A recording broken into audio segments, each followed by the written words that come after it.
Halo, berjumpa dengan saya Agus Mandapotan dengan NIM 3621146 kelas TS 2.21.C dengan mata kuliah media sosial. Di sini saya akan menjelaskan tentang jenis-jenis teknik pondasi dangkal. Langsung saja saya menjelaskannya.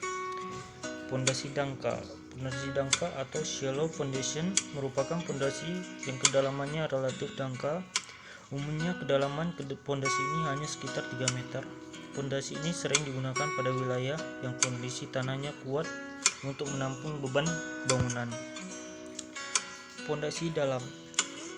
Pondasi dalam adalah jenis pondasi dibedakan dari pondasi dangkal dengan kedalaman mereka tertanam ke dalam tanah. Pondasi dalam dapat terbuat dari kayu, baja, beton bertulang, dan beton pratekan.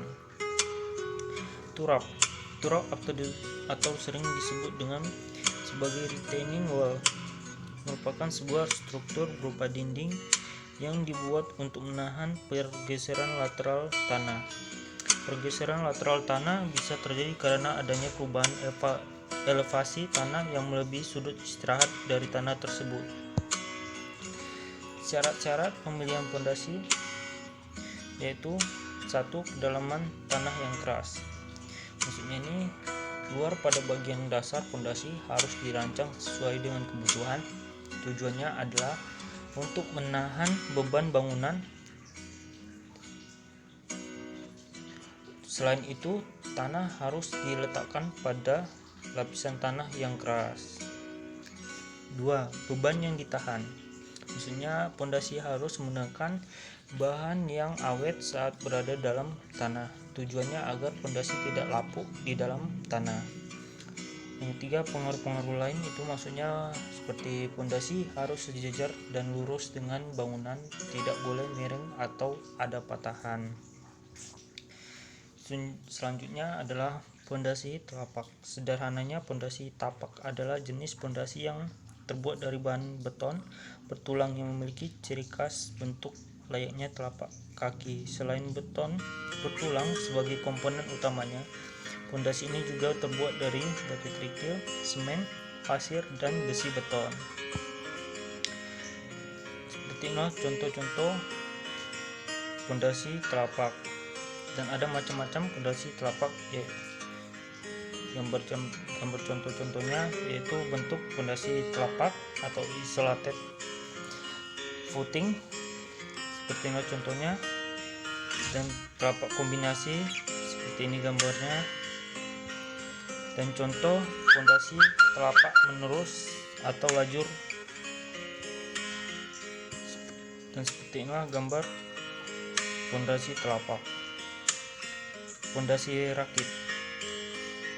Pondasi rakit merupakan jenis pondasi dangkal yang mampu menahan beban konstruksi yang berat. Pondasi rakit biasanya digabung dengan struktur basement.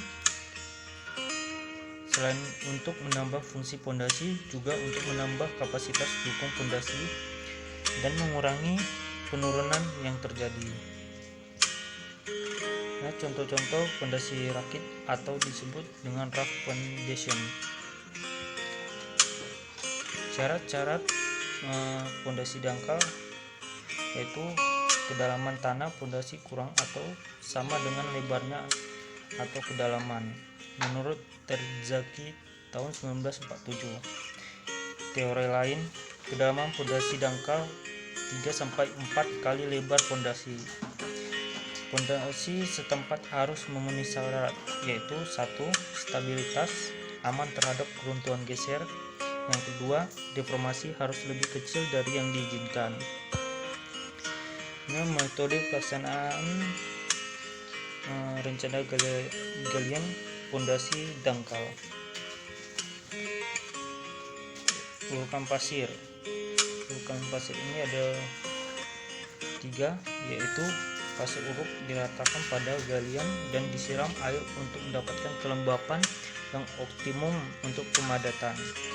Yang kedua, padatkan pasir uruk tersebut dengan memakai alat stamper.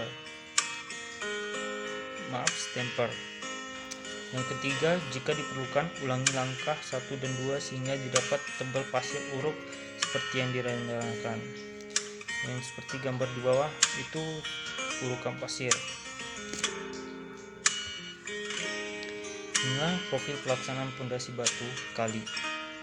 Seperti inilah gambar cara untuk membuat pondasi dangkal. Demikianlah hasil penjelasan dari saya.